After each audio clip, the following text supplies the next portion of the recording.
Alors concrètement, comment automatiser notre processus de qualification de prospect? Pour ce faire, on va créer une nouvelle campagne. Donc une campagne que je vais appeler par exemple JNCM2. Je vais construire la campagne et ici on va choisir notre point de départ. Dans notre cas, notre point de départ est le téléchargement de notre livre blanc. Donc on va ici choisir comme point de départ le formulaire du livre blanc. Une fois qu'on a renseigné notre point de départ, on a trois grandes possibilités: décision, action, condition.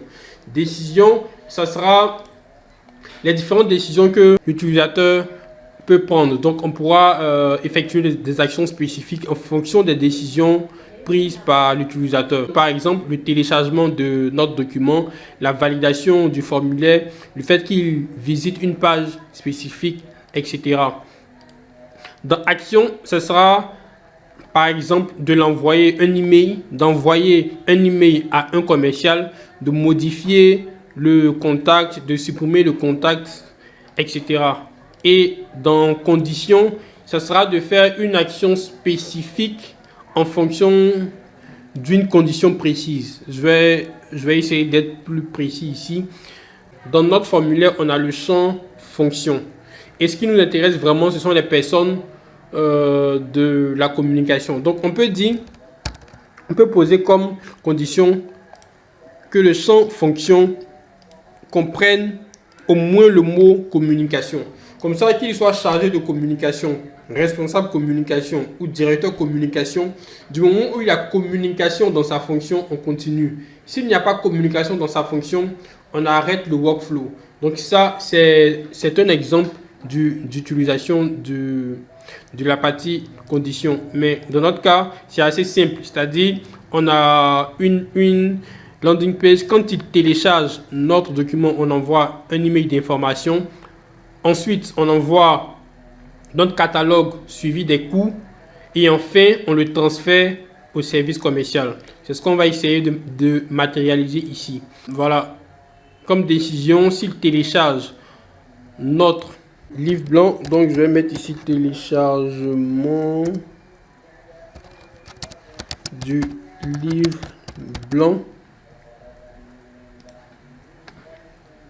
Alors, s'il télécharge le livre blanc, on envoie un email. Donc, je vais mettre ici envoi email JNCM. Voilà, je choisis l'email. Donc, on peut décider de le faire immédiatement ou 24 heures après. Tout va dépendre de nos objectifs. Une fois qu'on a envoyé l'email, on peut se dire également qu'on lui accorde 2 points. Ce côté est dans le bon cas, c'est-à-dire s'il télécharge effectivement. Donc, on a aussi la possibilité de faire des sinon. Au cas où il ne télécharge pas, ce qu'on va faire, c'est qu'on va l'envoyer. Au cas où il ne télécharge pas, on ne fait rien, tout simplement.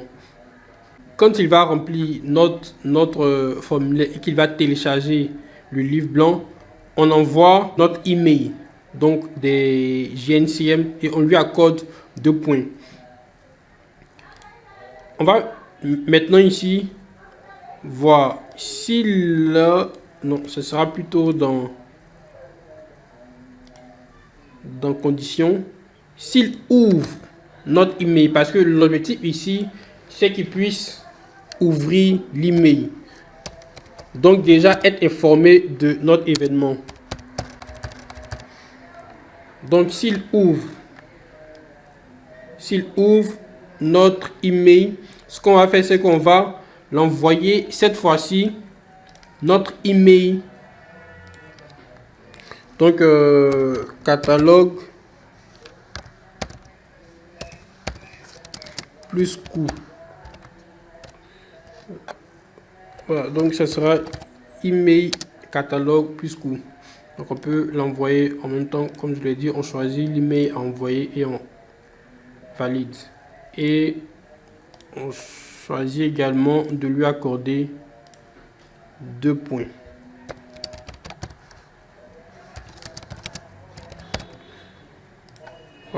Il y a des cas aussi où vous pouvez décider de retirer 2 points. Peut-être s'il ouvre un email qui ne clique pas sur le lien, tout va vraiment dépendre de votre workflow. Donc ici, voilà, s'il ouvre notre email,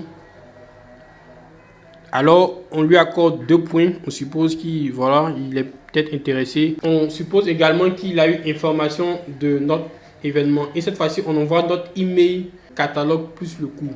Je précise que dans ce mail-là, il y a un bouton me préinscrire. Et ce mail-là informe du coût de l'événement. Ici, on va d'abord mettre notre sinon avant de continuer. S'il n'ouvre pas le mail, ce qu'on va faire, c'est qu'on va envoyer un email à nouveau.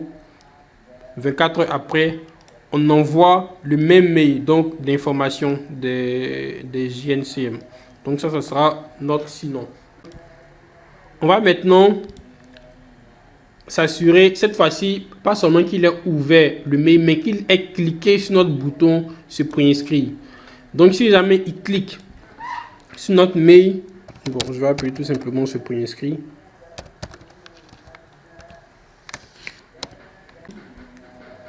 Quand il va cliquer sur ce mail là,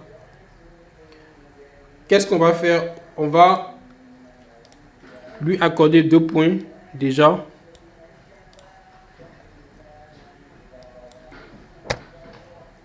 Oups.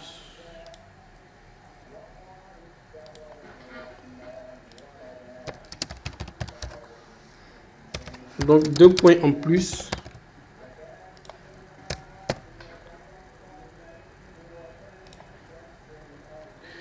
Et ce qui est intéressant ici, c'est que je crois on va ajouter une étape ici. C'est-à-dire quand il ouvre le mail, on va le considérer comme informé. Donc on peut modifier le contact. On peut modifier le contact en précisant ici qu'il est informé.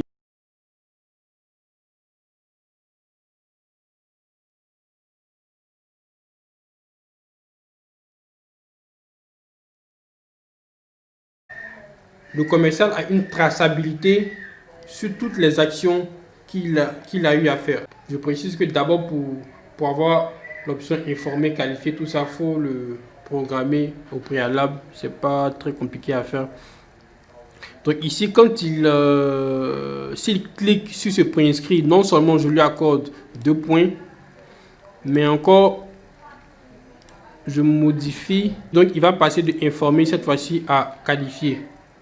Dans notre cas ici, on est arrivé à la fin du processus. Tous les commerciaux auront pour cible les contacts qui ont au moins 6 points ou bien qui sont tagués qualifiés. Ce sont ces contacts-là qui vont cibler, donc quel ou ils vont cibler ou appeler, etc. Tout est une question de stratégie, tout est une question de réflexion. En fonction de votre workflow, en fonction de votre stratégie, vous programmez, puis voilà, tout cela va s'exécuter de manière automatique. Alors, j'espère que cette vidéo vous a été très utile. Si vous avez un cas précis sur lequel vous voulez qu'on puisse échanger, si vous avez des suggestions, si vous avez des questions, vous pouvez le préciser en commentaire. Je me ferai un grand plaisir de répondre. Déjà, désolé, je suis très enrhumé. J'espère que j'ai été compréhensible et que voilà, ma voix a été aussi audible. Bye!